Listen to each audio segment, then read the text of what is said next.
20 വർഷത്തിലേറെ പ്രവർത്തന പാരമ്പര്യമുള്ള നിലമ്പൂരിലെ ഏക സ്വകാര്യ ആശുപത്രി PG medical trust hospital Nilambur കൂടുതൽ നവീകരിച്ച ആധുനിക സൗകര്യങ്ങളോടുകൂടി പ്രവർത്തനം തുടരുന്നു.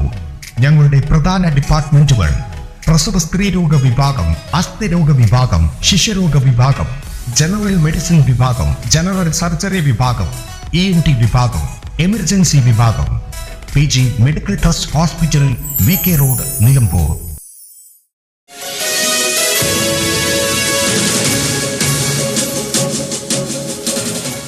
നിലമ്പൂർ നഗരസഭയുടെ 2024-25 സാമ്പത്തിക വർഷത്തിലെ ബജറ്റിൽ പാർപ്പിടത്തിനും കുടിവെള്ളത്തിനും ചന്തക്കുന്ന് ബസ് സ്റ്റാൻഡിനും മുൻഗണന. മുൻ നീക്കിയിരിപ്പായ 2.15 കോടി രൂപ ഉൾപ്പെടെ 58.83 കോടി രൂപ വരവും 57.46 കോടി രൂപ ചിലവും 1.37 കോടി രൂപ നീക്കിയിരിപ്പുമുള്ള മിച്ച ബജറ്റാണ് നഗരസഭ വൈസ് ചെയർപേഴ്സൺ അരുമ ജയകൃഷ്ണൻ അവതരിപ്പിച്ചത്. നമ്മുടെ നിലമ്പൂർ നഗരസഭയിലെ ഇന്ന് അവതരിപ്പിച്ച ബജറ്റ് ഏകദേശം എല്ലാ മേഖലകളിലും ഊന്നൽ നൽകിയിട്ടുള്ളൊരു ബജറ്റാണ്. ഇതിൽ പ്രധാനമായിട്ടും നമ്മൾ ഫണ്ട് വകയിരുത്തിയിട്ടുള്ളത് ഒന്ന് ചന്തക്കുന്ന് ബസ് സ്റ്റാൻഡിന് 9 കോടിയും, നമ്മുടെ കുടിവെള്ള പദ്ധതി ബംഗ്ലാകുന്നിൽ ഉണ്ടാക്കുന്ന കുടിവെള്ള പദ്ധതിക്ക് 9 കോടി രൂപയും, ഒപ്പം നമ്മുടെ പാർപ്പിട മേഖലയിൽ 11 കോടി രൂപയുമാണ് പ്രധാനമായും വകയിരുത്തിയിട്ടുള്ളത്. അതിൽ തന്നെ നമ്മളുടെ വയോമിത്രംകാർക്ക് മരുന്ന് ലഭ്യമാക്കാൻ നമ്മൾ ഫണ്ട് സാധാരണഗതിയിൽ ഒരു 15 ലക്ഷം രൂപയാണ് വെച്ചിരുന്നത്. പ്രാവശ്യം അതൊരു 28 ലക്ഷം രൂപയായി ഉയർത്തിയിട്ടുണ്ട്, അവർക്ക് മരുന്ന് ലഭ്യമല്ല എന്നുള്ള രീതിയിൽ പറഞ്ഞതുകൊണ്ട്. അതുപോലെ തന്നെ റോഡ് 2 കോടി റോഡ് വർക്കുകൾക്ക് വേണ്ടി നീക്കി വെച്ചിട്ടുണ്ട്. പിന്നുള്ളത് ജൈവമാലിന്യ സംസ്കരണത്തിന് വേണ്ടിയിട്ടാണ്. നമ്മൾ ഏറ്റവും അധികം ഊന്നൽ നൽകിയത് ജൈവമാലിന്യ സംസ്കരണം തന്നെയാണ്. നല്ല നിലയിൽ നിലമ്പൂർ നഗരസഭയിൽ നടന്നുകൊണ്ടിരിക്കുന്ന ഒരു പദ്ധതിയാണ്. അതിനുവേണ്ടി 1 കോടി രൂപ നമ്മൾ മാറ്റിവെച്ചിട്ടുണ്ട്. നിലവിലെ ഭരണസമിതിയുടെ 4ാമത്തെ ബജറ്റുമാണ് പ്രതിപക്ഷ ബഹിഷ്കരണത്തിനിടെ നഗരസഭയിൽ അവതരിപ്പിച്ചത്.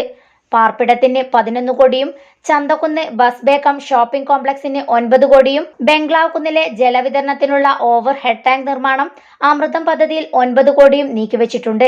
വിവിധ റോഡുകളുടെ നിർമ്മാണത്തിനും പുനരുദ്ധാരണ പ്രവൃത്തികൾക്കും വിവിധ തോടുകളുടെ പാർശ്വഭിത്തി നിർമ്മാണത്തിനുമായി 2,83,52,000 രൂപയും ബജറ്റിൽ വകയിരുത്തിയിട്ടുണ്ട്.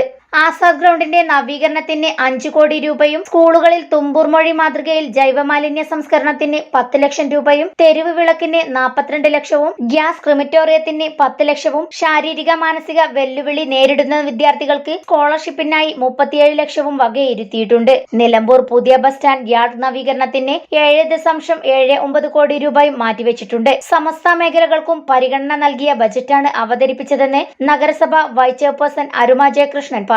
ചന്തക്കുന്ന് ബസ് സ്റ്റാൻഡ് BDO മാതൃകയിൽ നിർമ്മിക്കാനാണ് ലക്ഷ്യമിട്ടിരുന്നത്. എന്നാൽ അഴിമതി ആരോപിച്ചും മറ്റു രീതിയിലും പ്രതിപക്ഷം ഇതിന് തടസ്സം സൃഷ്ടിച്ച സാഹചര്യത്തിൽ പുതിയ ബജറ്റിൽ ചന്തക്കുന്ന് ബസ് സ്റ്റാൻഡ് നിർമ്മാണത്തിന് 9 കോടി വകയിരുത്തിയിട്ടുണ്ട്. യാത്രക്കാർക്ക് ഇനിയും പ്രയാസമുണ്ടാകാതിരിക്കാനാണ് നഗരസഭ ഫണ്ട് നീക്കിവെച്ചതെന്നും അവർ പറഞ്ഞു. ശുചിത്വ മേഖലയ്ക്കും വലിയ പ്രാധാന്യമാണ് നൽകിയിട്ടുള്ളത്. നിലമ്പൂർ നഗരസഭയുടെ സമ്പൂർണ്ണ വികസനം ലക്ഷ്യമിട്ട ജനക്ഷേമം മുൻനിർത്തിയുള്ള ബജറ്റാണെന്നും അരുമ ജയകൃഷ്ണൻ പറഞ്ഞു. നഗരസഭാ ചെയർമാൻ മാട്ടുമൽ സലീം അധ്യക്ഷത വഹിച്ചു. N4 news, Nilambur.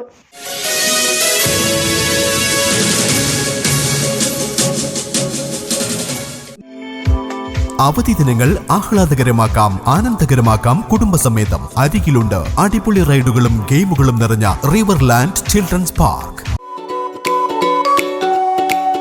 ദൃശ്യചാരുതയിൽ ചേലിട്ടൊഴുകുന്ന ചാലിയാറിന്റെ തീരത്ത്, മമ്പാട് ഓടായിക്കൽ റെഗുലേറ്റർ കം ബ്രിഡ്ജിന് സമീപം.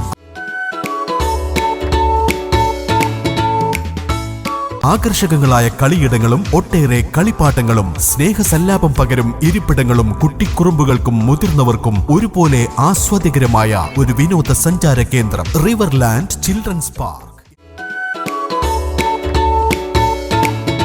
എല്ലാ ദിവസവും വൈകുന്നേരം 3 മണി മുതൽ രാത്രി 9 മണി വരെ നിങ്ങളെ കുടുംബസമേതം സ്വാഗതം ചെയ്യുന്നു. നിങ്ങളുടെ പിഞ്ചോമനകൾ ആർത്തുല്ലസിക്കട്ടെ, സായാഹ്നങ്ങൾ സമ്മോഹനമാകട്ടെ. വരൂ വിനോദങ്ങളുടെ വിസ്മയ തീരത്തേക്ക്. Riverland children's park, Odayikkal regulator cum ബ്രിഡ്ജിന് സമീപം, മമ്പാട്.